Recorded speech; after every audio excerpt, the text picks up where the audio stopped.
सिद्धपीठ आश्रम में पहुंचे मर्यादा पुरुषोत्तम भगवान श्री राम और लखनलाल जी। गुरुदेव प्रणाम। धन्य हो पुत्रो, आज मेरी विद्या सफल हुई। आओ। गुरुदेव, यह सब आपके चरणों का ही प्रताप है। हाँ बेटा, चलो आओ, मेरे विश्राम का समय हो गया है। अब तुम भी जाओ, पहले कुछ कंदमूल फल खा लो और फिर आश्रम में विश्राम करो। गुरुदेव, खान पान की इच्छा नहीं है, पहले आप विश्राम कीजिए और हमें चरणों की सेवा का सौभाग्य प्रदान कीजिए। धन्य हो पुत्रो, धन्य हो।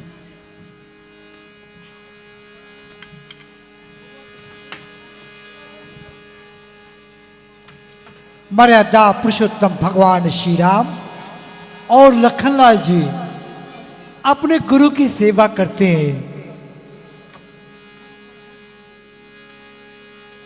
बड़ा मार्मिक प्रसंग है ये। प्रभु अपने गुरु की सेवा करते हुए उसी बीच जनकपुरी से दूत संदेश लेकर के सिद्धपीठ आश्रम में पहुंचते हैं।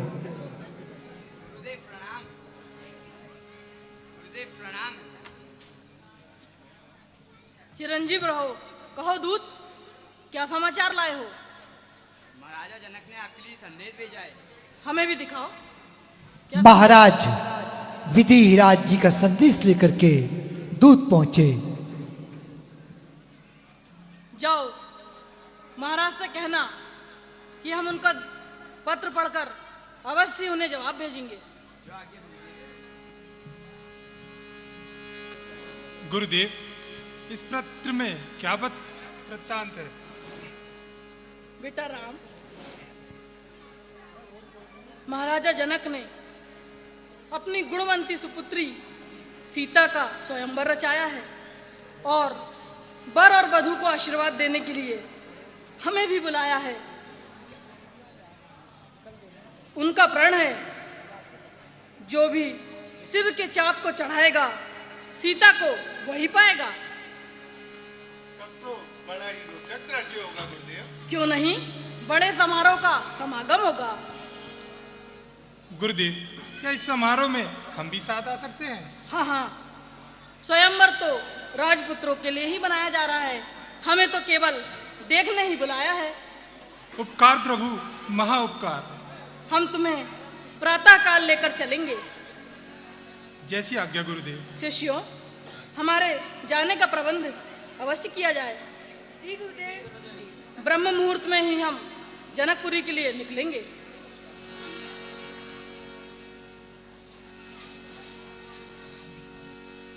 महामुनि विश्वामित्र जी ने कहा, हे नाथ, चलकर के एक चरित्र देखिए।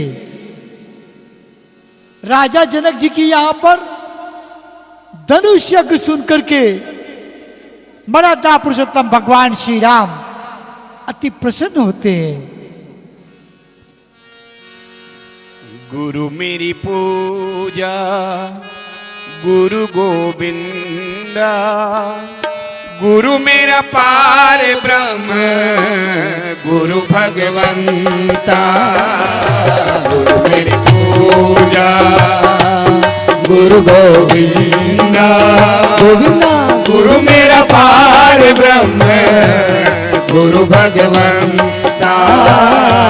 गुरु मेरी पूजा गुरु गोविंदा, गुरु मेरा पार ब्रह्म गुरु भगवंता।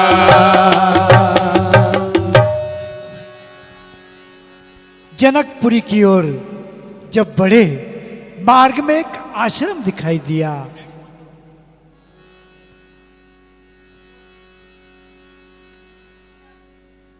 स्थान बड़ा ही विचित्र प्रतीत होता है। न पशु विचरते दिखाई देते हैं, न पक्षी बोलते सुनाई देते हैं। इसका क्या कारण है गुरुदेव? इसका कारण वह देखो, पत्थर की शिला। पत्थर की शिला? हाँ बेटा, पत्थर की शिला। इसका क्या वृत्तांत है गुरुदेव? इसका वृत्तांत सुनो बेटा राम लक्ष्मण, ध्यान से सुनो।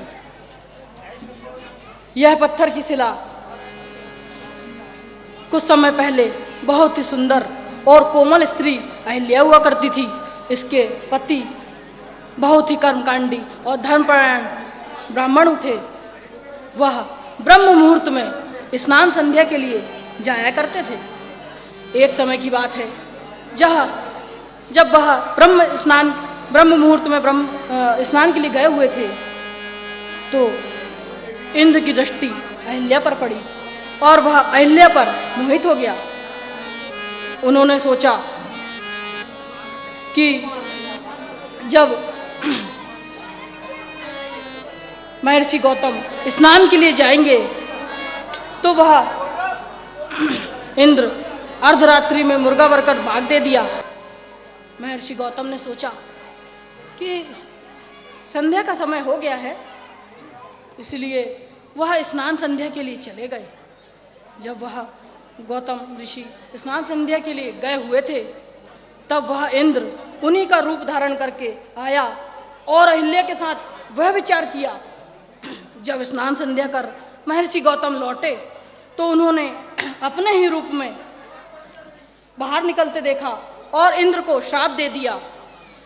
जब इस अहिल्या को पता चला कि वह मेरे स्वामी नहीं थे तो वह रोने लगी, विलाप करने लगी।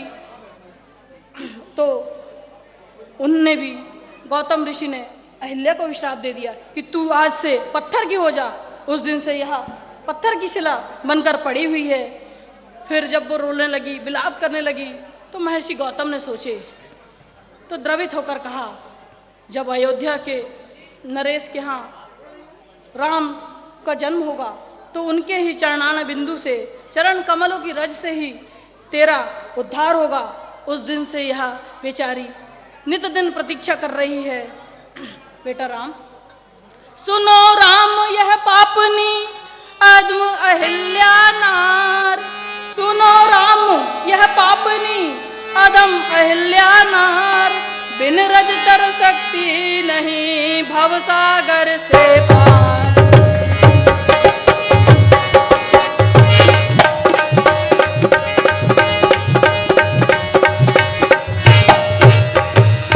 यह बेचारी दुखियारी कर्मों की मारी नारी है।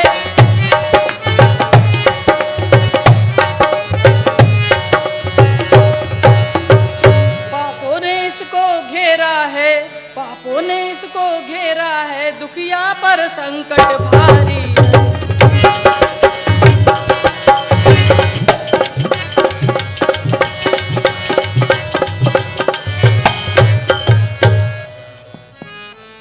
जैसी आज्ञा गुरुदेव। बेटा राम संकोच तजो, आगे बढ़ो और इसे इस संकट से उबारो। मर्यादा पुरुषोत्तम भगवान श्री राम उस पत्थर की शिला के पास पहुंचते हैं।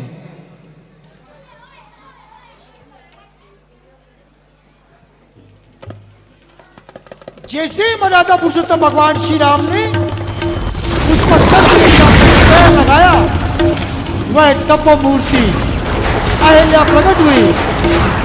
भक्तों को सुख देने वाले श्री रघुनाथ जी को देखने के हाथ जोड़ करके सामने खड़ी हो गई। आपकी इस पावनता को धन्य है। हे प्रभु आप धन्य हैं और धन्य है आपकी माया। आपने इस अपावन को महापावन बनाया, आपके ही शरणों में स्वर्ग पाया और ना जो संभव कुशल संसार में वह एक ठोकर ने करके दिखाया। हे प्रभु अब आप मुझे प्रतिरोध देने की आज्ञा दीजिए। मर्यादा पुरुषोत्तम भगवान श्री राम से अहिल्या ने कहा, हे कमल नयन, हे संसार को भय से छुड़ाने वाले जिन चरण कमलों से पवित्र देवनदी गंगा जी प्रकट हुई, जिन्हें शिव जी ने सिर पर धारण किया, जिन चरण कमलों को ब्रह्मा जी पूजते हैं, हे कृपालु, हे श्री हरि, आपने मेरे सिर पर रखा। इस प्रकार वो स्तुति करते हुए अपने पति लोक को गई। मुनिराज प्रणाम। धन्य हो बेटा, धन्य हो। आज मैं कृतार्थ हो गया। चलो बेटा राम, अब अपन आगे की ओर चलते हैं। चलिए आओ गुरुदेव। लक्ष्मण।